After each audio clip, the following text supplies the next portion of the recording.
Assalamualaikum warahmatullahi wabarakatuh. Hari ini, Ibu akan menjelaskan materi terkait segi 4 dan segi 3. Adapun tujuan pembelajaran hari ini, yaitu siswa dapat mengaitkan rumus luas dan keliling dari berbagai jenis segi 4, yaitu persegi panjang, persegi, belah ketupat, jajar genjang, trapesium, dan layang-layang, serta segitiga. Adapun jenis dari segi 4 yang pertama, yaitu persegi panjang. Bagaimana cara menentukan rumus luas persegi panjang? Yang pertama, gambarlah persegi panjang pada kertas berpetak. Setelah itu, hitunglah berapa petak satuan yang menutupi persegi panjang tersebut. Berdasarkan gambar di atas, kita memperoleh bahwa banyaknya petak satuan yang menutupi persegi panjang adalah 10 satuan. Sehingga luas dari persegi panjang adalah 10 satuan yang diperoleh dari panjang 5 satuan dan lebar 2 satuan. Sehingga rumus dari luas persegi panjang adalah panjang dikali lebar. Selanjutnya, keliling dari persegi panjang diperoleh dari jumlah keempat sisi persegi panjang. Diketahui bahwa persegi panjang memiliki dua pasang sisi yang sama panjang, sehingga rumus dari keliling persegi panjang yaitu 2 dikali panjang tambah lebar atau 2 kali panjang tambah 2 kali lebar. Bangun datar yang kedua yaitu persegi. Nah, perhatikan persegi panjang berikut. Persegi adalah bagian dari persegi panjang yang memiliki 4 sisi yang sama panjang. Tentunya, untuk menentukan luasnya sama dengan persegi panjang. Namun yang membedakan adalah panjang dan lebarnya memiliki ukuran yang sama. Sehingga, rumus dari luas persegi adalah sisi dikali sisi. Adapun rumus atau cara mencari keliling persegi adalah menjumlahkan keempat sisi persegi, sehingga keliling dari persegi yaitu 4 dikali sisi. Bangun datar yang ketiga adalah belah ketupat. Nah, bagaimana sih caranya menentukan rumus luas belah ketupat? Yang pertama adalah gambarlah 2 buah belah ketupat yang kongruen atau yang memiliki ukuran yang sama. Setelah itu, hitunglah masing-masing diagonalnya. Diagonal yang pertama, yaitu dari atas ke bawah, memiliki ukuran 6 satuan. Sedangkan diagonal kedua, dari kiri ke kanan, memiliki 4 satuan. Setelah itu, belah ketupat A digunting berdasarkan dengan diagonalnya masing-masing. Kemudian, kita gabungkan dengan belah ketupat B. Ternyata, 2 buah belah ketupat yang kongruen jika digabungkan akan membentuk persegi panjang. Rumus luas dari persegi panjang sendiri adalah panjang kali lebar. Namun karena di sini kita menggunakan diagonal 1 dan diagonal 2, maka rumusnya adalah diagonal 1 dikali dengan diagonal 2. Sehingga untuk menentukan rumus luas dari belah ketupat adalah 1/2 dikali diagonal 1 dikali diagonal 2. Untuk menentukan keliling dari belah ketupat, karena keempat sisinya sama panjang, maka kelilingnya adalah 4 dikali sisi. Bangun datar yang keempat yaitu jajar genjang. Nah, perhatikan gambar jajar genjang tersebut. Jika kita memotong salah satu sisi dari jajar genjang dan kita gabungkan dengan sisi yang lain, maka akan membentuk persegi panjang. Kita ketahui bahwa rumus luas persegi panjang adalah panjang kali lebar. Sehingga rumus luas jajar genjang yaitu alas dikali tinggi. Tinggi dari jajar genjang di sini sama halnya dengan lebar di persegi panjang. Nah, bagaimana cara menentukan keliling dari jajar genjang? Keliling jajar genjang yaitu 2 dikali alas ditambah sisi miring atau 2 dikali A ditambah 2 dikali B.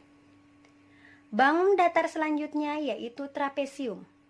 Nah, perhatikan gambar tersebut. Ternyata, jika dua buah trapesium digabungkan, akan membentuk jajar genjang. Kita ketahui bahwa luas dari jajar genjang yaitu alas kali tinggi. Sehingga, untuk menentukan berapa luas dari satu buah trapesium, yaitu 1/2 dikali luas jajar genjang. Nah, alas dari jajar genjang sendiri, jika kita memperhatikan trapesium, diperoleh dari hasil penjumlahan sisi yang saling sejajar dari trapesium, yaitu A ditambah B. Sehingga, rumus luas trapesium yaitu 1/2 dikali A tambah B dikali tinggi.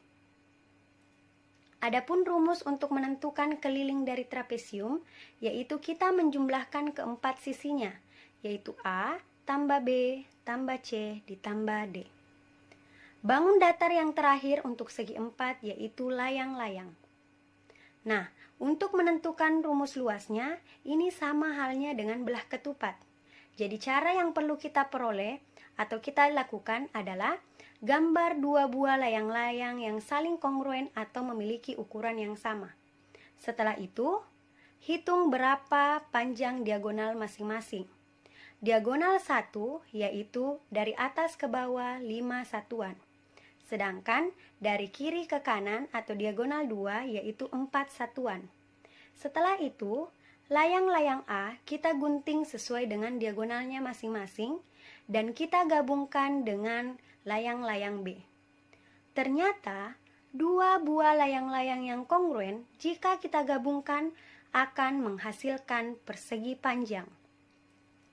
Rumus dari luas persegi panjang sendiri yaitu panjang kali lebar atau kita ganti dengan diagonal 1 dikali dengan diagonal 2. Sehingga dapat disimpulkan bahwa rumus luas satu layang-layang yaitu 1/2 dikali diagonal 1 dikali diagonal 2. Sedangkan untuk menentukan keliling layang-layang, kita dapat menjumlahkan keempat sisinya atau 2 dikali sisi pendek ditambah sisi panjang atau 2 kali sisi pendek tambah 2 kali sisi panjang. Nah, selanjutnya kita akan beralih ke bangun datar segitiga.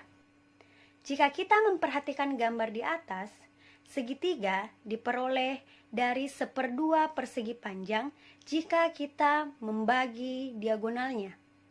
Sehingga kita dapat menyimpulkan bahwa rumus luas segitiga yaitu 1/2 dikali alas kali tinggi. Sedangkan untuk menentukan keliling dari segitiga, kita menjumlahkan ketiga sisinya, yaitu A tambah B ditambah C. Selanjutnya adalah materi terakhir kita, yaitu garis-garis istimewa pada segitiga. Ada 4 garis yang perlu kalian pahami. Yang pertama, garis sumbu. Garis sumbu adalah garis yang membagi segitiga menjadi bagian yang sama dan tegak lurus terhadap sisi di hadapannya. Kalian dapat memperhatikan gambar di atas. Yang kedua adalah garis tinggi. Garis tinggi adalah garis yang ditarik dari satu titik sudut segitiga dan tegak lurus terhadap sisi di hadapannya. Sehingga jika kita memperhatikan gambar, terdapat sudut siku-siku. Yang ketiga adalah garis bagi. Garis bagi adalah garis yang ditarik dari salah satu titik sudut segitiga dan membagi sudut tersebut menjadi 2 buah sudut yang sama besar. Makanya, jika kita memperhatikan gambar, garis bagi tersebut ditarik dari titik sudut C dan membagi sudut C tersebut menjadi 2 buah sudut yang sama besar. Dan yang terakhir adalah garis berat.